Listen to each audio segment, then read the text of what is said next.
Hello दोस्तों, स्वागत है आपका सिद्धार्थ ऑनलाइन कोचिंग में।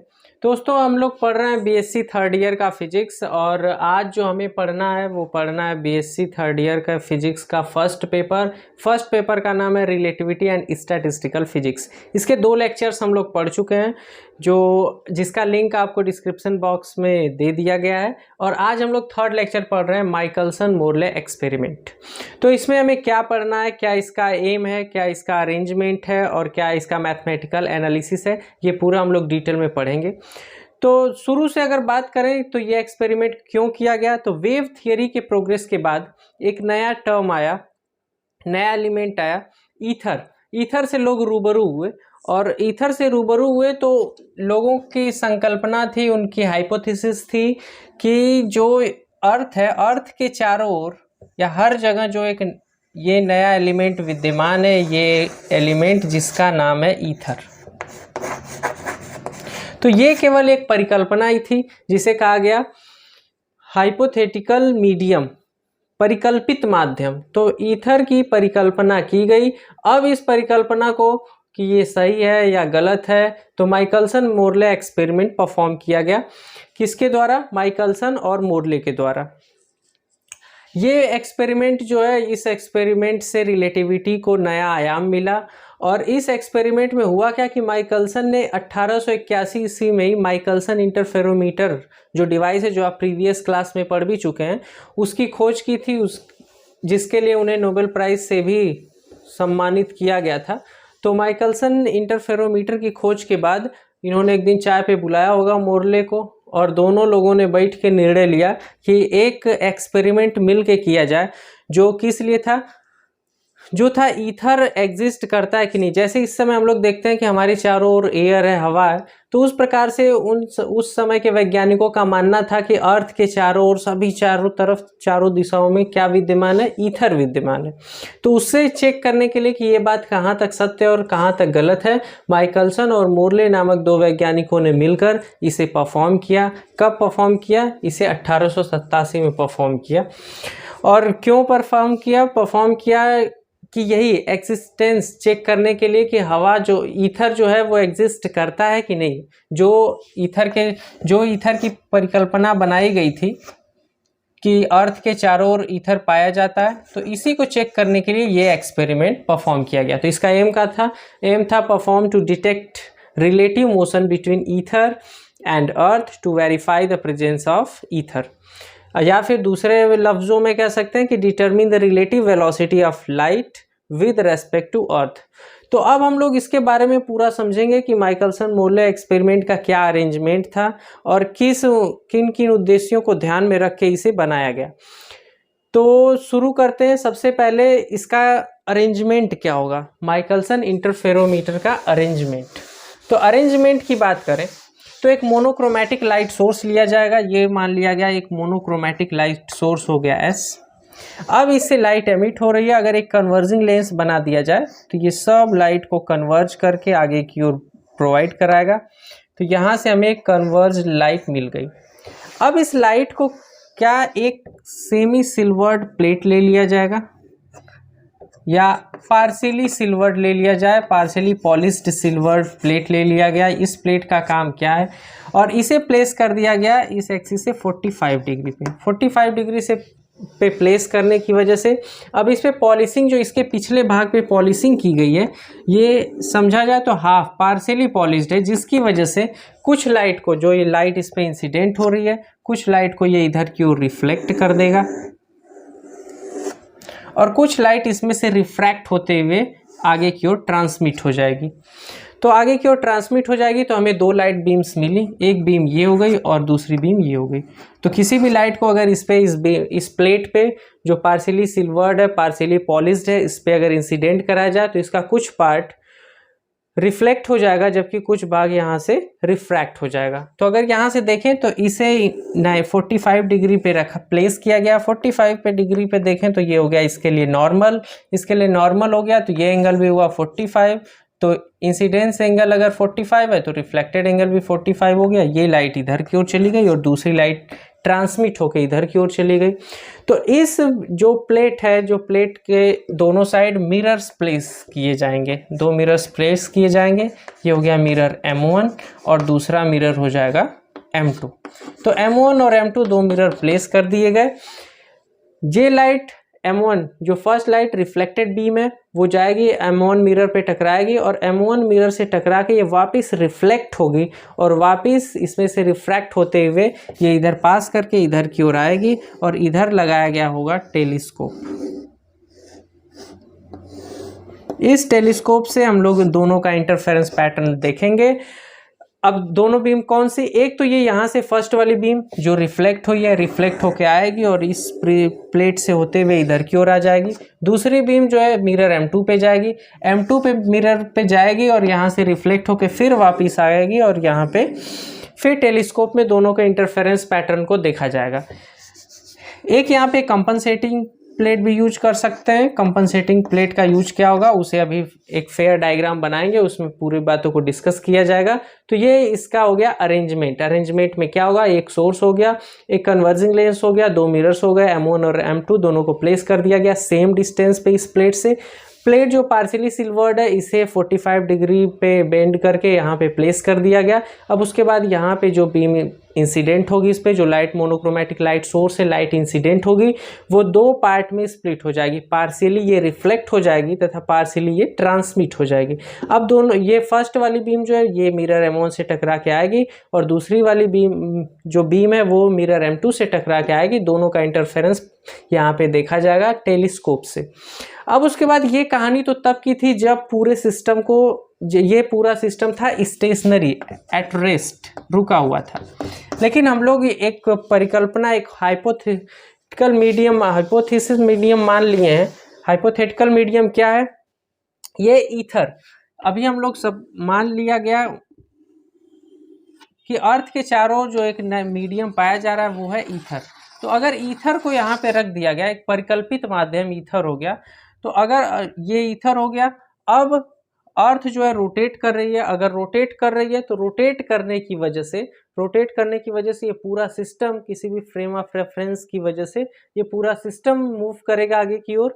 तो इसी वजह से ईथर के लिए एक टर्म यूज किया गया, एब्सोल्यूट फ्रेम ऑफ रेफरेंस। तो वो सब हम लोग बात पढ़ेंगे, पहले अरेंजमेंट पढ़ेंगे और फिर उसके बाद रेस्ट में इसे देखा जाएगा। अब अर्थ के मोशन की वजह से ये भी कुछ वेलोसिटी की वजह से आगे बढ़ेगा। जब ये आगे की ओर बढ़ेगा तो फिर उसके बाद इसमें रिलेटिविटी समझेंगे। रिलेटिविटी के आधार पे आगे का पूरा थ्योरम होगा। तो एक फेयर डायग्राम बनाते हैं, पहले अरेंजमेंट, फिर बात करते हैं उसकी डिटेल। तो ये बन गया अरेंजमेंट। माइकलसन मोरले एक्सपेरिमेंट के लिए हो गया अरेंजमेंट। अब एक मोनोक्रोमेटिक लाइट सोर्स लिया गया, मोनोक्रोमेटिक लाइट सोर्स S हो गया। इसके बाद कन्वर्जिंग लेंस यूज किया गया जो लाइट को कन्वर्ज कर देगा। अब ये कन्वर्ज होकर लाइट जो यहाँ से आ रही है इसे फॉल कराया गया एक सेमी सिल्वर्ड या पार्शियली सिल्वर्ड प्लेट P पर, जिसे लिख दिया गया प्लेट P। अब इसके बैक साइड पे पॉलिशिंग की गई है। अब ये सेमी सिल्वर्ड है तो कुछ लाइट को ये रिफ्लेक्ट करेगा और कुछ लाइट को आगे की ओर रिफ्रैक्ट करेगा या ट्रांसमिट करेगा। तो ये जो लाइट इंसिडेंट हो रही थी मोनोक्रोमेटिक लाइट सोर्स से, इसका कुछ पार्ट मान लिया गया इधर की ओर रिफ्लेक्ट हो गया। रिफ्लेक्ट होके ये मिरर M1 पे पहुंचा और उसके बाद यहाँ से रिफ्लेक्ट होके यहाँ पहुंचा और यहाँ से रिफ्लेक्ट होके फिर इधर की ओर आया। यहाँ से आने के बाद यहाँ रिफ्रैक्ट होके ये पहुंच गया टेलीस्कोप में। फिर अब ये तो फर्स्ट पार्ट हो गया, बीम का फर्स्ट पार्ट हो गया। अब उसके बाद जो बीम इंसिडेंट बीम थी उसका एक पार्ट जो रिफ्लेक्टेड पार्ट था वो M1 मिरर की तरफ गया और दूसरा पार्ट जो है वो ट्रांसमिटेड पार्ट है या रिफ्रैक्टेड पार्ट है, वो आगे की ओर ट्रेवल किया, आगे की ओर चला गया। और इसके बीच में एक कंपनसेटिंग प्लेट यूज किया जाएगा जो बनाएगा ऑप्टिकल पाथ, जो 2 इंटरफेयरिंग बीम्स का है उस पाथ को इक्वल करने के लिए कंपनसेटिंग प्लेट का यूज किया जाएगा। तो फिलहाल इसे हटा देते हैं। समझ गए कि इसका उपयोग क्या है, तो इसे हटा दिया गया।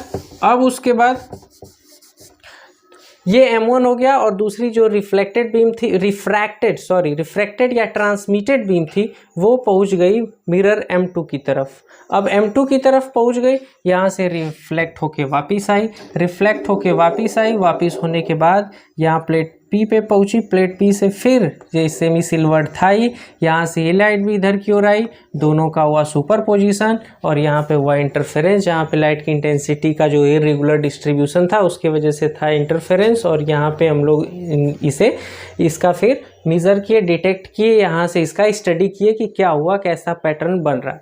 तो ये दो मिरर थे M1 और M2, ये प्लेट था। मिरर P से M1 का जो डिस्टेंस रखा गया है वो रखा गया है L, और उसी सेम डिस्टेंस पे ही मिरर M2 को भी प्लेस किया गया है। तो P से M2 का भी डिस्टेंस जो है वो है स्मॉल l।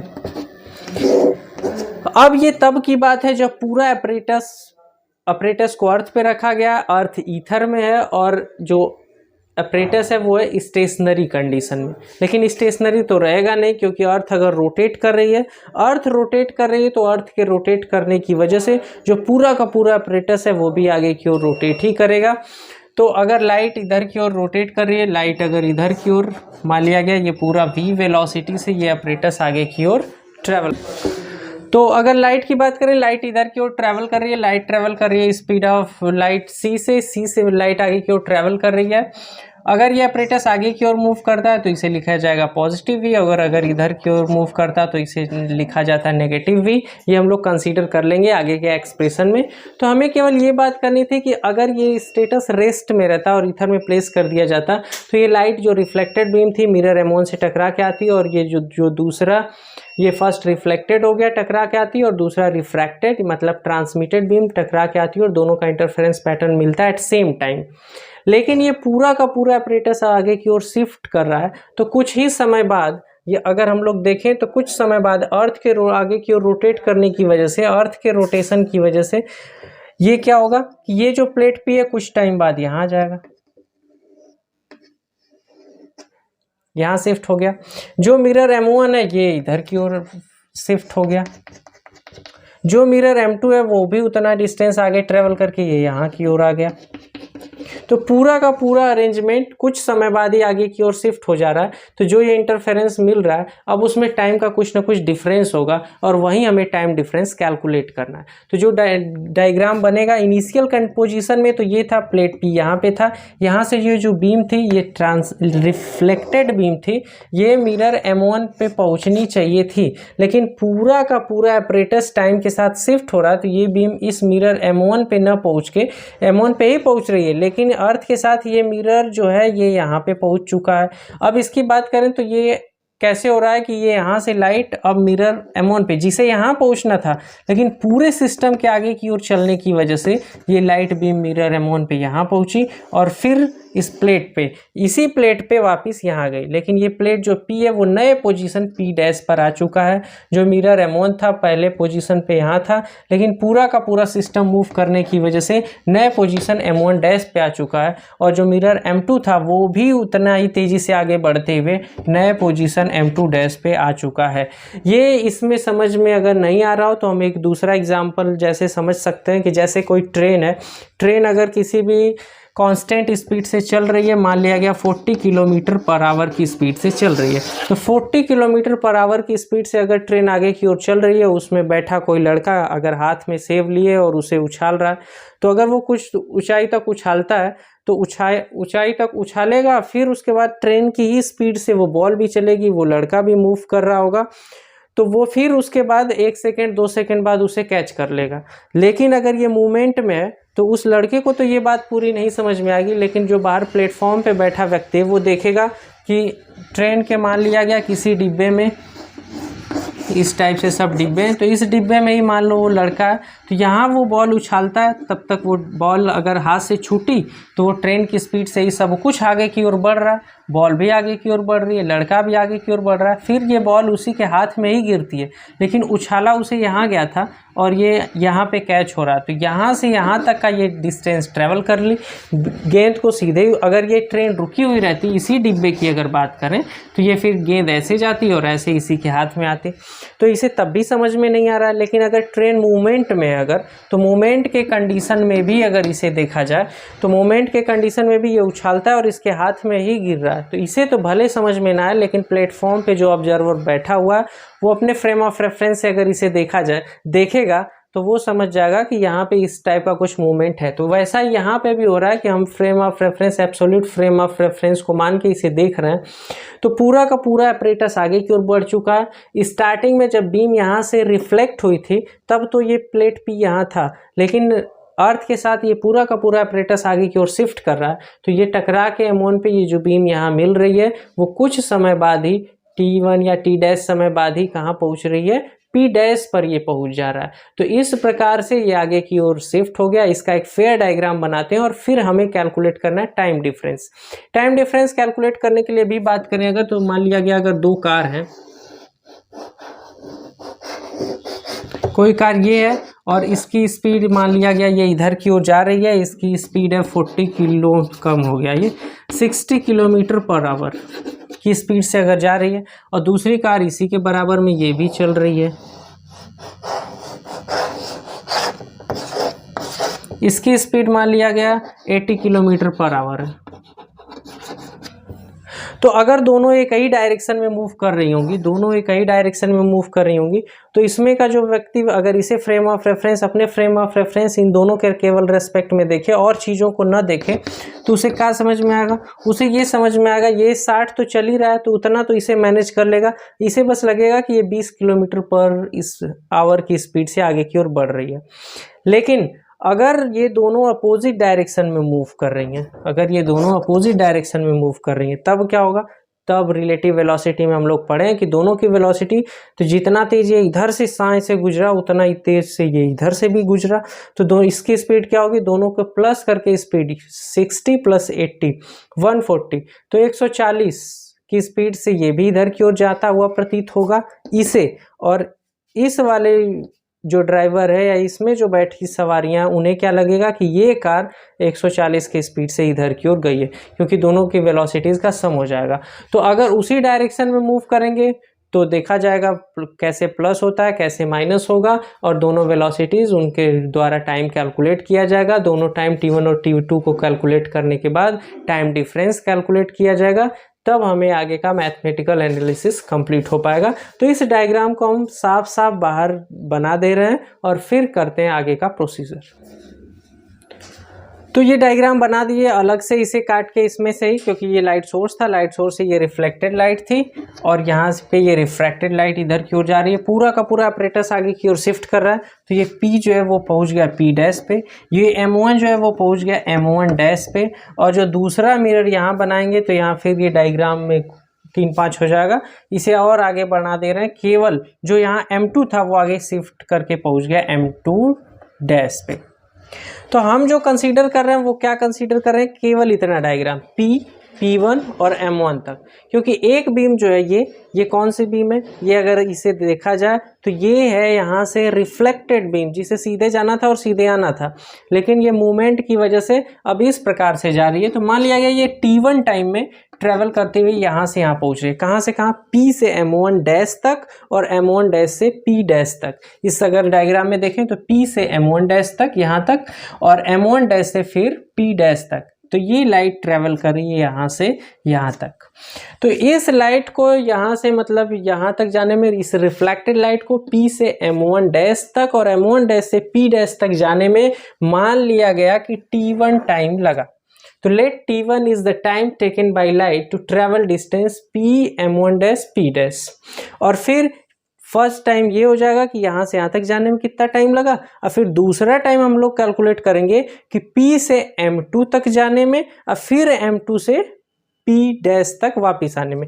M2 कहीं यहाँ होगा तो यहाँ तक जाने में, और फिर ये आगे की ओर शिफ्ट हो रहा है तो M2 से फिर P' तक आने में। जब ये सब कुछ शिफ्ट होगा तो ये टेलीस्कोप भी आगे की ओर शिफ्ट हो जाएगा और यहाँ से फिर टकरा के हमें वापस मिलेगा। तो यहाँ ये टेलीस्कोप बन जाएगा नई पोजीशन पे।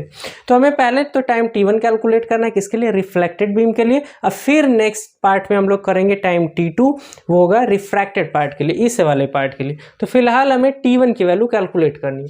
तो T1 की वैल्यू अगर कैलकुलेट करनी है तो अब इस एपरेटस में ये P हो गया, ये P डैश हो गया, ये पूरा का पूरा एपरेटस वेलोसिटी v से आगे की ओर मूव कर रहा है।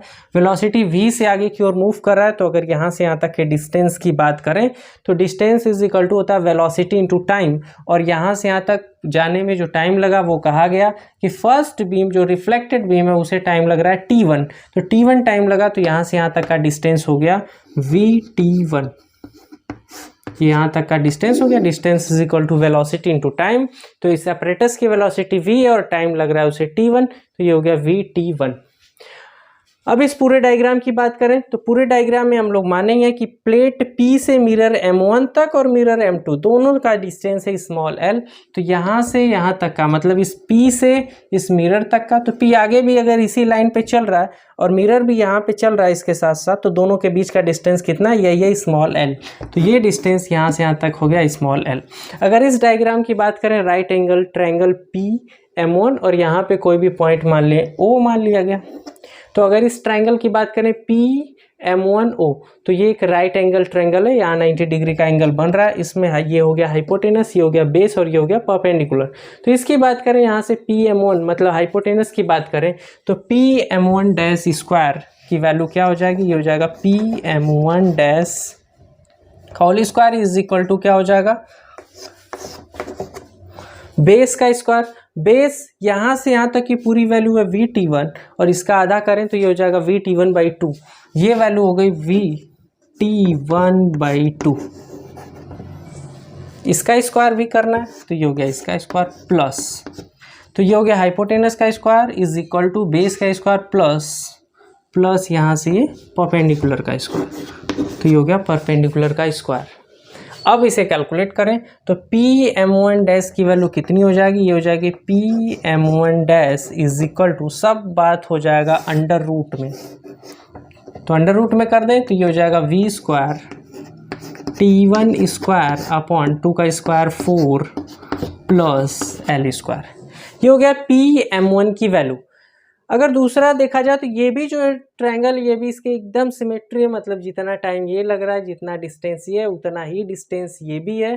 तो PM1 डैश की जो वैल्यू है वो है M1 डैश P डैश की भी वैल्यू वही है। तो टोटल डिस्टेंस यहाँ से यहाँ तक की बात करें मतलब PM1 डैश और P डैश की बात करें तो जितना ये है उतना ये, दोनों को जोड़ दें या 2 इंटू PM1 हो जाए, क्योंकि ये धन ये अगर ये 2 मीटर है तो ये भी 2 मीटर होगा, दोनों को जोड़ दें तो 2 धन 2 बराबर 4, तो इसे ही 2 बार लिख दें मतलब 2 गुना होगा, PM1 का 2 गुना होगा। अगर ये 3 है तो ये भी 3 होगा, तो 3 दूनी 6, बस 2 गुना कर देना जितना भी ये है। तो PM1 डैश P डैश की वैल्यू की बात करें तो डिस्टेंस जो है वो हो जाएगा PM1 dash P dash is equal to क्या हो जाएगा, PM1 डैश प्लस फिर यहाँ से यहाँ तक की वैल्यू PM1 डैश ही है, 2 बार जोड़ दिए, ये हो गया 2PM1 डैश, सॉरी ये PM1 डैश है, तो ये हो गया 2PM1 dash is equal to 2 हो गया। और ये PM1 डैश की वैल्यू की बात करें तो ये वैल्यू यहाँ है ही, PM1 डैश की वैल्यू लिख दी यहाँ से, ये हो गया v square t1 square upon 4 plus l square. तो अब अगर देखा जाए तो ये यहाँ से हमें PM1 डैश P डैश की वैल्यू मिल गई है, लेकिन दूसरी बात है कि जो distance PM1 dash P dash है वो लाइट द्वारा ट्रैवल की जा रही है, और किस में ये ट्रैवल कर रहा है, एब्सोल्यूट फ्रेम ऑफ रेफरेंस में ट्रैवल कर रहा है, जिसकी वेलोसिटी है c, लाइट की वेलोसिटी कितना है c है। तो ये डिस्टेंस जो हो जाएगा तो इसे लिख भी सकते हैं, क्या लिख सकते हैं कि distance PM1 dash P dash is travelled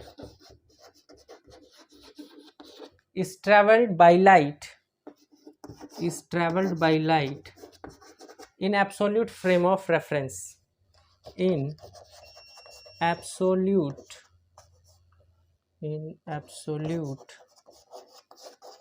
frame of reference, पूरा बात नहीं लिख रहे हैं, रेफरेंस विद वेलोसिटी c, तो वेलोसिटी c से अगर ये लाइट ट्रैवल कर रही है फ्रेम ऑफ रेफरेंस में, तो अब इसके बाद यहाँ से यहाँ तक जो टाइम लग रहा है कितना है, टाइम अगर t1 लगा हुआ है, तो यहाँ से यहाँ तक जाने में भी t1 टाइम ही लग रहा है और लाइट की स्पीड है c। तो डिस्टेंस कितना होगा, डिस्टेंस इज इक्वल टू होता है वेलोसिटी इनटू टाइम। तो वेलोसिटी कितना है, वेलोसिटी है c और टाइम है t1। तो इसकी वैल्यू मतलब p m1 dash p dash की वैल्यू क्या हो जाएगी, ये हो जाएगी p m1 dash p dash is equal to हो जाएगा c t1। तो सी t1 ये हो गया, c जहाँ स्पीड ऑफ लाइट है और ये t1 टाइम टेकन है। तो दो इक्वेशन हमें मिल रहे हैं, यहाँ से भी p m1 dash p dash की वैल्यू मिल रही है और दूसरे यहाँ से भी p m1 dash p dash की वैल्यू मिल रही है। तो दोनों की इक्वेट कर लें, दोनों आपस में बराबर होंगे। अब बराबर है तो बराबर इन दोनों को प्लेस किया जाए। बराबर प्लेस करने के बाद हमें t1 की वैल्यू मिल जाएगी। तो बराबर अगर रखें तो p m1 dash p dash की वैल्यू कितना है, ये वैल्यू है c t1। ये फर्स्ट हो, ये वैल्यू हो गया p m1 dash p dash की वैल्यू। जब लाइट ट्रेवल कर रही है एब्सोल्यूट फ्रेम ऑफ रेफरेंस में, तो ये इसके लिए हो गया p m1 dash p dash की वैल्यू। अब दूसरी वैल्यू क्या है, ये वैल्यू ये वाली है, ये हो गया 2 under root v square t1 square by 4 plus l square. अब इस इक्वेशन को अगर सॉल्व करना होगा तो दोनों ओर से करना होगा इसका स्क्वायर, दोनों ओर से होल स्क्वायर करें तो ये हो जाएगा c स्क्वायर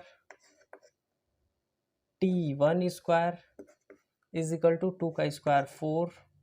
यहाँ से स्क्वायर होगा तो अंडर रूट हट जाएगा, अंडर रूट हट गया तो ये हो गया v square t1 square by 4 plus l square. अब अगर इस 4 का मल्टीप्लाई कर दें तो ये हो जाएगा c square t1 square is equal to v square t1 square, 4 से 4 कैंसिल हो गया, इसमें 4 आ जाएगा, ये हो जाएगा 4l स्क्वायर। 4 का ब्रैकेट ओपन करके मल्टीप्लाई कर दिए। अब t1 डैश को इधर बुला लें तो ये है c स्क्वायर, ये हो गया t1 स्क्वायर, इधर बुला लिए तो minus v square t1 square is equal to 4l square. यहाँ से अगर कॉमन की बात करें तो कॉमन यहाँ t1 स्क्वायर है, यहाँ भी t1 स्क्वायर है, कॉमन हो गया, ये हो गया t1 स्क्वायर, यहाँ से बचा c square minus v square is equal to 4l square.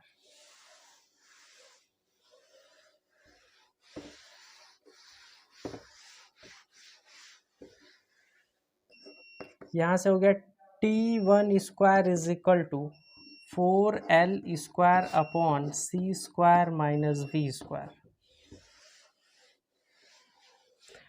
अब क्या काम किया जाए कि c स्क्वायर अगर इसमें से कॉमन ले लेते हैं इस नीचे वाले इक्वेशन से, तो c स्क्वायर अगर कॉमन ले लें तो यहाँ से बचेगा 1 minus v square upon c square हो जाएगा।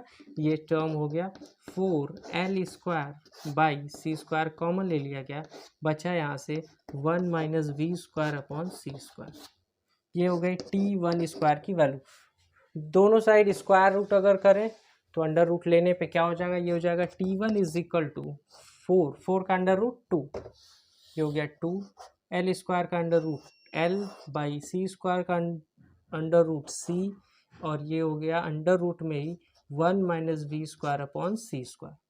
और किसी भी चीज़ का अंडर रूट अगर लिखना हो तो इसके पावर में लिख सकते हैं 1/2 लिखा जा सकता है, या तो अंडर रूट में लिखें या लिखा जा सकता है उसे 1/2। तो अगर ये लिखना है तो ये t1 की वैल्यू हमें मिल गई। t1 की वैल्यू क्या मिली, t1 इज इक्वल टू हो गया 2l/c और ब्रैकेट में 1 minus v square upon c square to the power 1/2। अगर इसका ये इसे ऊपर लाएं तो इसे लिखा जा सकता है 1 minus v square upon c square, और इसका हो जाएगा इनवर्स, मतलब ये हो जाएगा -1/2। पावर इसका हो गया -1/2। बाइनोमियल थियरम से अगर सॉल्व करें तो हायर टर्म को निगलेक्ट करेंगे, ये हो जाएगा 2l/c और ये हो गया 1 माइनस से ये हो गया first term plus v square upon 2c square और हायर टर्म्स इसके हो गए नेगलेक्ट। ये तो हो गया इक्वेशन नंबर 1 और हमें मिल गई वैल्यू t1 की फर्स्ट टाइम कौन से टाइम पे मिल रहा है हमें, फर्स्ट ये तब मिल रहा है जब रिफ्लेक्टेड बीम आगे की ओर ट्रैवल कर रही है और मिरर m1 के आगे की ओर शिफ्ट हो जाने की वजह से वो इस पैटर्न को फॉलो करते हुए P की जगह P डैश प्लेट पे पहुंच रही है और यहाँ उसका इंटरफेरेंस पैटर्न टेलीस्कोप से देखा जा रहा है। तो ये तो हो गया फर्स्ट बीम के लिए।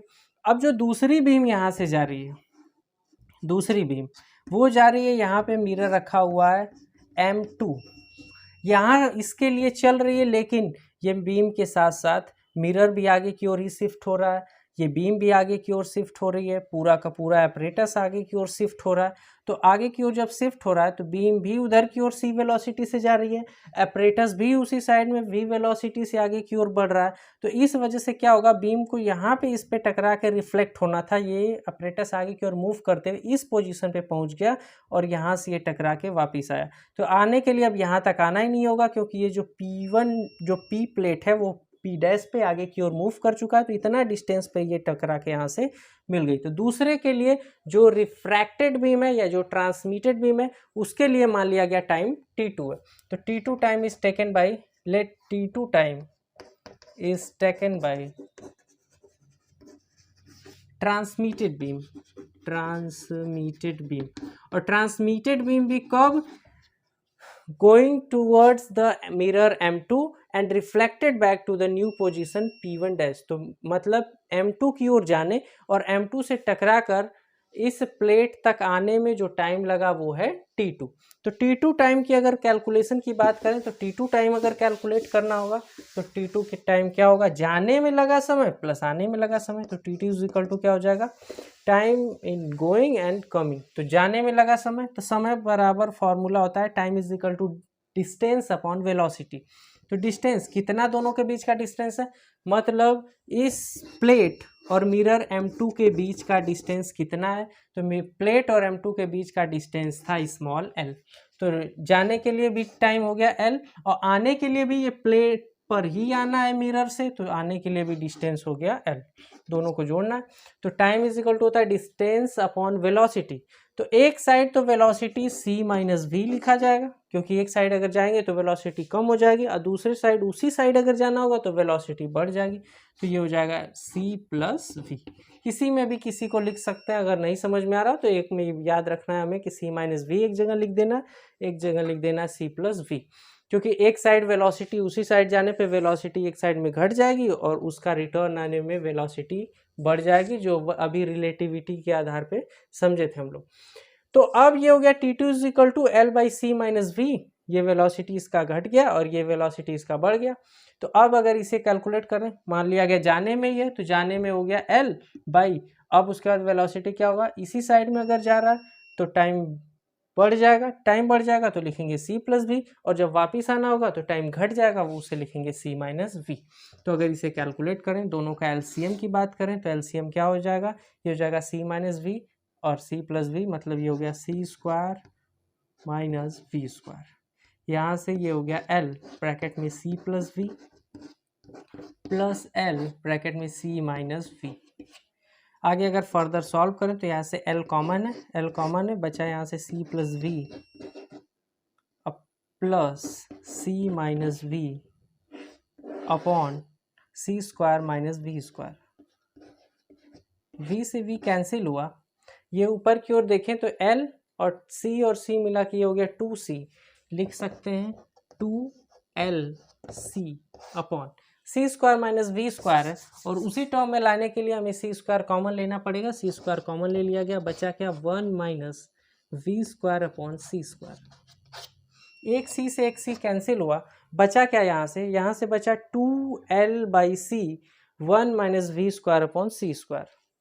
तो इक्वेशन नंबर 1 को नहीं हटा रहे हैं, इसी जगह से इसे लिखना प्रारंभ करते हैं। तो ये हुआ T2 is equal to 2l by C, और अगर इसे ऊपर लाना हो तो ये हो जाएगा इनवर्स, ये हो गया 1 minus V square upon C square to the power minus 1। अब इसे फिर बाइनोमियल थ्योरम से सॉल्व किया जा सकता है, ये हो जाएगा 2l बाई सी, ये हो गया 1 plus V square by C square. ये हो गया T2 के लिए इक्वेशन, और ये हो गया T1 के लिए ये इक्वेशन, ये हो गया T2 के लिए, इसे मान लिया गया इक्वेशन नंबर 2। और अब दोनों अलग अलग टाइम पे मिल रहे हैं, तो इसके लिए हमें कैलकुलेट करना पड़ेगा टाइम डिफरेंस। तो time difference T2 minus T1 से कैलकुलेट करेंगे और फिर करते हैं आगे का प्रोसीजर। तो टाइम डिफरेंस हमें कैलकुलेट करना था। टाइम डिफरेंस किसके लिए? रिफ्लेक्टेड बीम, जो रिफ्लेक्टेड बीम सोर्स से जाके मिरर पे टकरा के आ रही थी, फिर ट्रांसमिटेड बीम M2 मिरर से आ रही थी, दोनों प्लेट P पे मिल रही थी, तो उन दोनों के बीच टाइम डिफरेंस क्या था? तो टाइम डिफरेंस कैलकुलेट करने के लिए डेल्टा T इक्वल टू हो गया T2 minus T1। Equation first और सेकेंड, इक्वेशन फर्स्ट से T1 की वैल्यू हमें मिली थी 2L/C ब्रैकेट में 1 plus V square upon 2C square, और T2 की वैल्यू हमें मिली है 2L/C 1 plus V square upon C square. Subtract कर दें इसे तो देखें 2L/C कॉमन मिल रहा है, इसे लिख लिया गया 2L/C और यहाँ से बचा 1 plus V square by C square, यहाँ से हुआ -1 और ये भी ब्रैकेट ओपन हुआ, ये हो गया 1 V square minus V square upon 2C square. तो 1 से 1 ये कैंसिल हुआ, ये V square upon C square common हो गया, V square upon C square common हुआ, तो ये बचा 1 माइनस 1, यहाँ से बचा 1 और यहाँ से हो गया 1 दिखाई दे रहे हैं, ये हो गया 2L/C, यहाँ से ये कैंसिल हो गया है, ये V square upon C square अगर कॉमन ले लें, ब्रैकेट बना दें यहाँ, ये हो गया into V square upon C square, तो यहाँ से बचा 1 और यहाँ से बचा, ये माइनस तो खत्म ही है, ये यहाँ से -1/2, तो ये हो गया 1 और ये हो गया हाफ, एक में से आधा घटाएं तो आधा बचेगा, तो मतलब इस इक्वेशन में क्या आ जाएगा 1/2। तो अगर देखें तो ये हो जाएगा 2L/C into V square upon C square into 1/2, 2 से 2 ये कैंसिल हुआ और ये हो गया LV square upon C cube, ये हो गया LV square upon C cube. अब अगर इसके आगे की बात करें तो इसके आगे यहाँ से हम लोग समझ रहे हैं, अब हमें क्या फाइंड करना है? Path difference. टाइम डिफरेंस तो हमें मिल गया, time difference delta T is equal to हो गया LV square upon C cube. यहाँ लिख दे रहे हैं कि time difference delta T is equal to हो गया LV square upon C cube. अब अगर हम पाथ डिफरेंस की बात करें तो हम लोग डिस्टेंस के लिए फॉर्मूला जानते हैं, डिस्टेंस इज इक्वल टू होता है velocity into time, distance is equal to होता है वेलोसिटी इनटू टाइम, यही फॉर्मूला होता है, distance is equal to velocity into time. तो वेलोसिटी की बात करें तो वेलोसिटी स्पीड ऑफ लाइट है c और टाइम मिल रहा है हमें डेल्टा T। तो चूंकि ये टाइम की जगह अगर हम रख रहे हैं टाइम डिफरेंस, तो ये जो है यहाँ डिस्टेंस आएगा, जो पाथ आएगा, जो लेंथ आएगा वो आएगा पाथ डिफरेंस। तो path difference is equal to हो जाएगा c इंटू डेल्टा T। तो इसे लिखें अगर तो लिख सकते हैं path difference is equal to c into delta T। तो टाइम डिफरेंस हमें मिल गया था, टाइम डिफरेंस से हम पाथ डिफरेंस फाइंड कर रहे हैं, path difference is equal to हो गया c इंटू डेल्टा T की वैल्यू हमें पता है, डेल्टा T है LV square upon C cube, तो ये c से एक c कैंसिल हो गया, ये हो गया LV square upon C square. ये मिल गया हमें पाथ डिफरेंस। एक बार पूरे ऑपरेटर्स के साथ ये पूरा अरेंजमेंट करने के बाद, पूरा टाइम डिफरेंस कैलकुलेट करने के बाद हमें पाथ डिफरेंस की वैल्यू मिल गई LV स्क्वायर, और यही पूरे ऑपरेटर्स को जो मरकरी पे रखा गया है, मरकरी पॉइंट पे रखा गया, उसे 90 डिग्री शिफ्ट करके, 90 डिग्री शिफ्ट करने के बाद सेम प्रोसीजर करेंगे और करने के बाद देखते हैं फिर पाथ डिफरेंस कितना आता है। तो इस बात को लिख दिए हैं कि when arrangement was while whole arrangement was mounted on a firm rock which floated in large pond of mercury and kept in slow rotation. Slow rotation कितना रहेगा? 1 revolution in 6 minutes, 6 मिनट में एक रिवोल्यूशन कंप्लीट करेगा। Reading taken in one position and again when it got turn 90 degree and got a shift of LV square upon C square. तो एक बार जब मतलब इस प्रकार से सोर्स से यहाँ पे प्लेट था, यहाँ पे मिरर M1 था, यहाँ पे मिरर M2 था, अब उसके बाद सब कुछ क्या होगा 90 डिग्री रोटेट हो जाएगा, ये मिरर M1 M2 की जगह जाएगा, M2 ये यहाँ पे आ जाएगा, ये प्लेट रोटेट हो जाएगा। तब भी रीडिंग अगर नोट करें तो उसकी वैल्यू आती है LV square upon C square. तो दोनों की वैल्यू अगर मिला दें तो हमें मिल जाएगा टोटल शिफ्ट, और टोटल शिफ्ट की वैल्यू हो जाएगी, लिख भी दें अगर तो ये हो जाएगा total shift is equal to, ये हो गया 2 जितना था उसका डबल हो जाएगा 2LV square upon C square. और इंटरफेरेंस में ब्राइट फ्रिंजेस के लिए हम लोग फार्मूला जानते थे, n लेमडा है तो यहाँ पे फ्रिंजेस के लिए लिख सकते हैं अगर एक फार्मूला, तो ये भी लिखा जा सकता है n lambda is equal to 2l v square upon c square. और यहाँ से अगर n की बात करें तो n is equal to formula मिलेगा हमें 2l v square upon c square. इस फार्मूले के लिए अब अगर n की वैल्यू हमें फाइंड करना हो तो इस अपरेटस का जो लेंथ है l की वैल्यू वो ली जाती है 11 मीटर। और उसके बाद वेलोसिटी किसकी, वेलोसिटी ऑफ अर्थ, और अर्थ का जो वेलोसिटी है मूव करने का फ्रॉम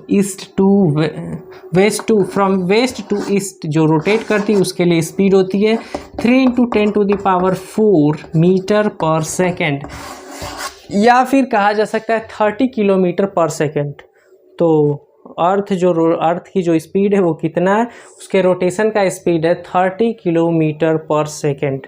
तो 30 किलोमीटर पर सेकेंड वेलोसिटी हो गया, एल का लेंथ हो गया, एल की वैल्यू हो गई 11 मीटर, और सी स्पीड ऑफ लाइट, इसकी वैल्यू है 3 × 10⁸ मीटर पर सेकेंड।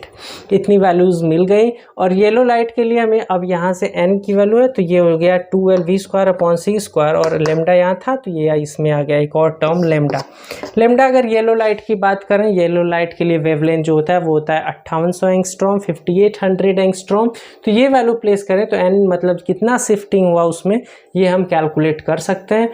तो नेक्स्ट इसे कैलकुलेट करके कितना शिफ्टिंग हुआ उसके बाद इसका कंक्लूजन लिखते हैं और ये टॉपिक हो जाएगा समाप्त। तो इसके लिए लेंथ जो है वो 11 मीटर है, और मीटर को अगर सेंटीमीटर में रखें तो ये हो जाएगा 1100 सेंटीमीटर। मीटर को सेंटीमीटर में बदलने के लिए 100 का मल्टीप्लाई कर दें तो लेंथ इसका हो गया 1100 सेंटीमीटर। अब वेलोसिटी हमें चाहिए, वेलोसिटी जिससे अर्थ घूम रही है तो इसके लिए वेलोसिटी है 3 × 30 किलोमीटर पर सेकेंड, या 3 × 10⁴ मीटर पर सेकेंड। अब मीटर को सेंटीमीटर में बदलने के लिए 100 का मल्टीप्लाई कर दें। 100 मतलब 10⁻², तो 10⁴ + 2 ये हो गया 10⁶, तो ये हो गया 3 × 10⁶ centimetre per second. Speed of light c 3 × 10⁸ metre per second, तो इसे भी सेंटीमीटर में बदलने के लिए 10⁻² का मल्टीप्लाई कर दें तो ये हो गया 3 × 10⁻10 सेंटीमीटर पर सेकेंड। और येलो लाइट के लिए, येलो कलर की लाइट के लिए जो वेवलेंथ है वो है 5800 एंगस्ट्रॉम, 6000 एंगस्ट्रॉम भी रख सकते हैं लाइट के लिए। उसके लिए वैल्यू अगर इन सबको इसमें रखें 2l की वैल्यू 1100, फिर v स्क्वायर मतलब ये 3 × 10⁶ का स्क्वायर करें, c स्क्वायर मतलब 3 × 10⁻10 का स्क्वायर करें, और लेमडा की वैल्यू अगर ये रखें या 6000 एंगस्ट्रॉम रखें तो वैल्यू हमें आएगी 0.34, या 5800 रख दिए तो इसकी वैल्यू आ गई। n की जो वैल्यू आई इसे पूरा कैलकुलेट, अब ये कैलकुलेशन नहीं कर रहे हैं, आप लोग बैठ के करें। अगर नहीं आता है तो कमेंट सेक्शन में बताएं, हम उसका एक वीडियो बना देंगे। तो इसकी वैल्यू प्लेस करने के बाद जो n की वैल्यू वो हमें मिली है वो है 0.4, मतलब हाफ फ्रिंज का शिफ्ट हमें दिखाई दे रहा है। लेकिन एक्सपेरिमेंटली जो इन्होंने एक्सपेरिमेंट जो किया, माइकलसन मोर्ले एक्सपेरिमेंट जो कंप्लीट हुआ, वहाँ पे अगर टेलीस्कोप से देखा गया, यहाँ से सोर्स, यहाँ प्लेट से ये रिफ्लेक्टेड लाइट और ये रिफ्रैक्टेड लाइट, ये दोनों टकरा के आ रही हैं। उसके बाद यहाँ पे अगर देखा गया टेलीस्कोप से तो कोई भी ऐसा फ्रिंज शिफ्ट नहीं देखा।